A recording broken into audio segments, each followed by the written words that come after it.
Assalamualaikum warahmatullahi wabarakatuh. Perkenalkan, kami dari kelompok 1, kelas PPG 3B, Politeknik Teknik Semarang. Kami akan menjelaskan materi tentang PLTS atau Pembangkit Listrik Tenaga Surya. Sebelum itu, perkenalkan, nama saya Inara Anita, absen 12. Saya Rizky Dwi Septian, absen 23. Saya Muhammad Dudi Rantana, absen 16. Saya Muhammad Agus Mantau, absen 15. Saya Septian Ardianto, absen 24. Tanpa berlama-lama lagi, langsung aja kita cek videonya. Hai, mungkin Anda mengira ini adalah gambar jendela, tetapi bukan. Ini adalah pembangkit listrik tenaga surya yang dilihat dari ketinggian. Dengan perkembangan teknologi dan riset energi surya yang sudah maju seperti sekarang ini, menjadikan pembangkit listrik tenaga surya sebagai alternatif energi. Lalu, bagaimanakah awal perkembangan energi surya mulai dari eksperimen sampai sel pertama, kemudian modul surya pertama, dan pengaplikasiannya terus berlipat ganda? Untuk menjawab pertanyaan tersebut, kita akan kembali ke masa lalu.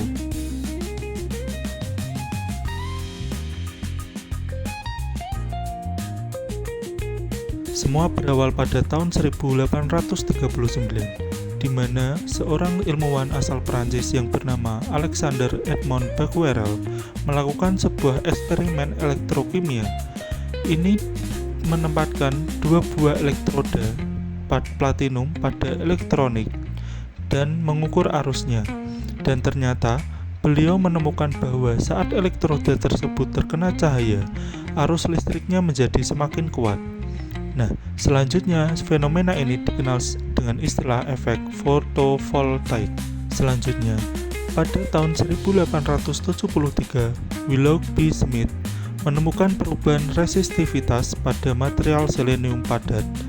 Pada saat terkena cahaya, pada percobaan tersebut, elektron terlepas dari ikatannya di dalam atom dan menjadi muatan bebas. Nah, elektron bebas ini nantinya bisa dimanfaatkan menjadi energi listrik. Kemudian, pada tahun 1877, William Giles Adams dan Richard Day melakukan langkah yang luar biasa, yaitu berhasil membuat sel surya pertama yang terbuat dari material padat. Mereka menempatkan dua elektroda platinum pada sebuah batang selenium.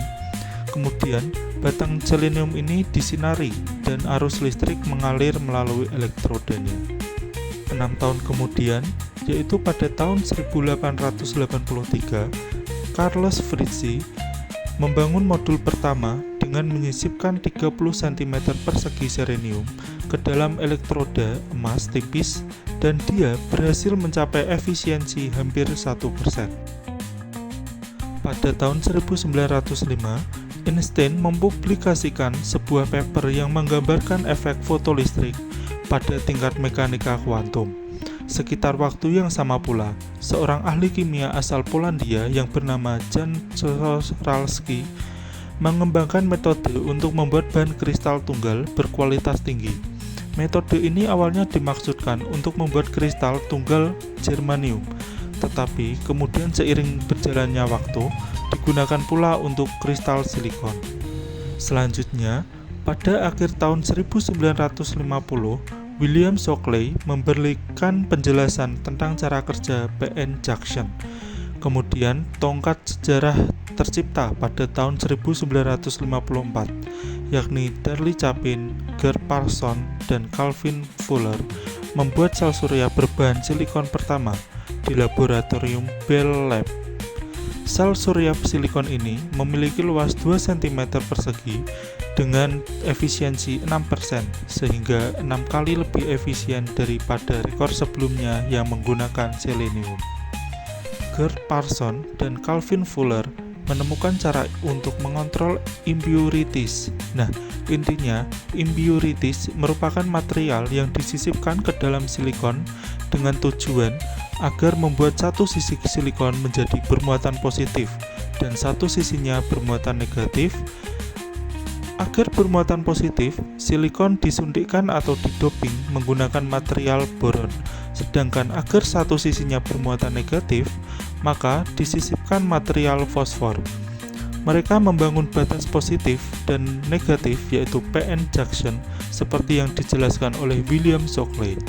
Mereka membuat sel surya dari bahan silikon dengan menggunakan teknik dari Chorzalski pada proses pembuatannya. Ini dikombinasikan pula dengan teori fotovoltaik yang jadi lebih dipahami dengan adanya perolehan Einstein. Pada tahun-tahun berikutnya, efisiensi meningkat menjadi jauh lebih tinggi dari sebelumnya, yakni 10%.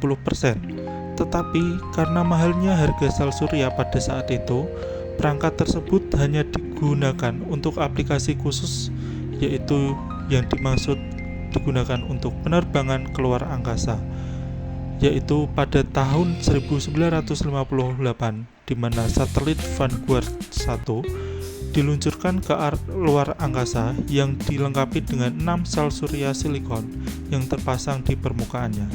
Selama 6 tahun setelah itu dioperasikan menggunakan sel surya silikon yang kecil itu. Sepanjang dekade 1960-an, perkembangan sel surya lebih lanjut didorong oleh penerbangan ke luar angkasa dan penggunaan fotovoltaik di bumi agak terbatas. Kemudian, baru setelah krisis minyak pada tahun 1973, minat akan sumber energi alternatif menjadi pusat perhatian. Pada tahun 1977, Sandia National Laboratories mulai mengembangkan modul dengan tujuan menghasilkan produk standar untuk pulau masal agar harganya lebih terjangkau. Tekanan untuk mengembangkan energi terbarukan menjadi semakin meningkat dikarenakan adanya kecelakaan pembangkit listrik tenaga nuklir di Chernobyl. Dan tibalah pada hari ini, pemasangan PLTS telah berkembang pesat. Dan ini jelas menggambarkan bahwa fotovoltaik telah menjadi teknologi energi terbarukan yang sangat signifikan dan berpengaruh.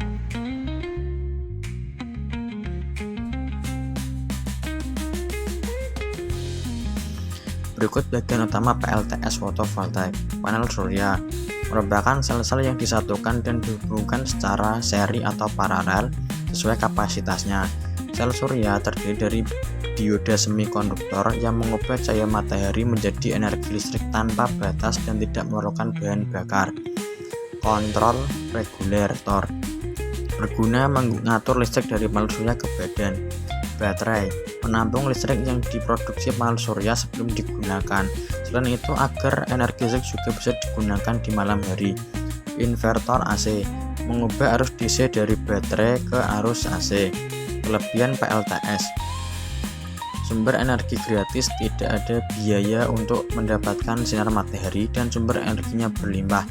Ramah lingkungan: energi 5000 MW yang dihasilkan PLTS bila dikonversi seperti menanam 18.000 pohon, menghemat 1,5 juta bahan bakar solar untuk PLTD, serta mencegah emisi CO2 dari PLTD sebanyak 3,6 juta ton.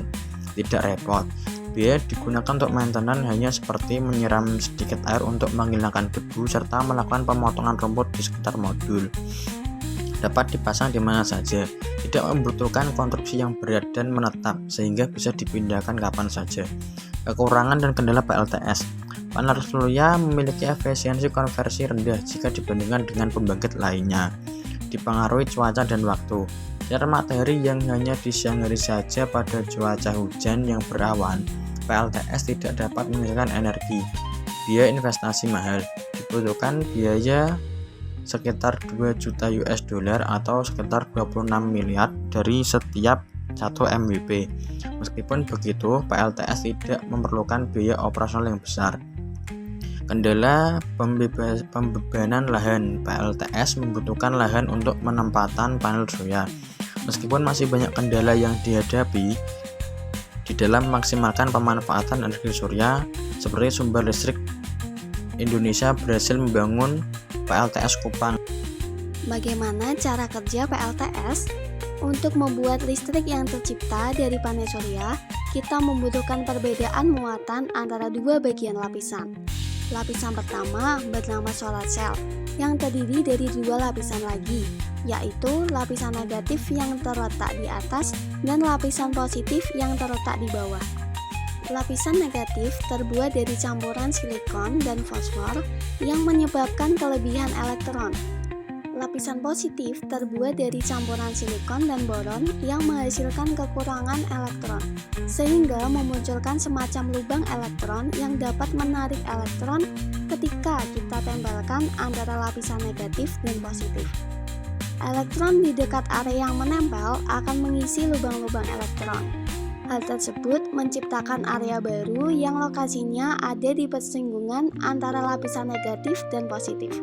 Area ini disebut dengan depleted zone, di mana semua lubang elektron terisi oleh elektron yang menghasilkan muatannya netral. Area dead zone akan menjadi pagar untuk menjaga elektron yang masih lebih di area atas agar tidak menyebar ke bawah. Kemudian area ini dikenakan sinar ke solar cell. Sinar itu mengandung foton dan memicu elektron di dalam depletion zone, terlepas dari lubangnya. Elektron yang lepas akan gerak ke area negatif atau ke atas, sementara lubang elektron akan bergerak ke bawah atau ke area positif. Pada saat ini, area atas mengandung banyak elektron dan area bawah mengandung banyak lubang elektron. Ketika kita menghubungkan area atas dan bawah melalui sebuah konduktor, elektron akan tertarik untuk mengisi lubang elektron, kemudian bergerak naik ke atas ke area depleted zone. Dan proses ini terjadi berulang-ulang selama ada sinar yang mengenai solar cell. Jadi, produksi listrik pada solar cell itu terjadi karena elektron yang keluar masuk lubang elektron secara alami akan bergerak mendekati lubang elektron. Sementara sinar matahari justru akan melepaskan elektron dari lubang-lubangnya. Maka, terjadilah perpindahan elektron secara terus-menerus yang disebut dengan proses fotovoltaik. Kemudian, solar cell akan ditempelkan pada plat konduktor di area bawahnya atau terminal positif, dan di bagian atasnya akan ditempelkan jari-jari konduktor atau yang disebut terminal negatif. Terdapat pula lapisan anti-reflective coating yang berfungsi untuk mencegah pemantulan sinar matahari secara berlebihan. Ini berarti sinar yang masuk bisa lebih maksimal. Lapisan ini diletakkan di bawah terminal negatif. Solar cell akan disusun secara seri di dalam sebuah panel yang jumlah selnya disesuaikan kapasitas tiap panel. Ada yang berisi 36 sel, 60 sel, atau 72 sel listrik. Yang dihasilkan solar panel itu bervariasi tergantung intensitas cahaya yang mengenainya. Dalam kondisi sinar yang normal, tiap sel dapat menghasilkan listrik DC bertegangan 0,5 volt dengan arus 8 ampere.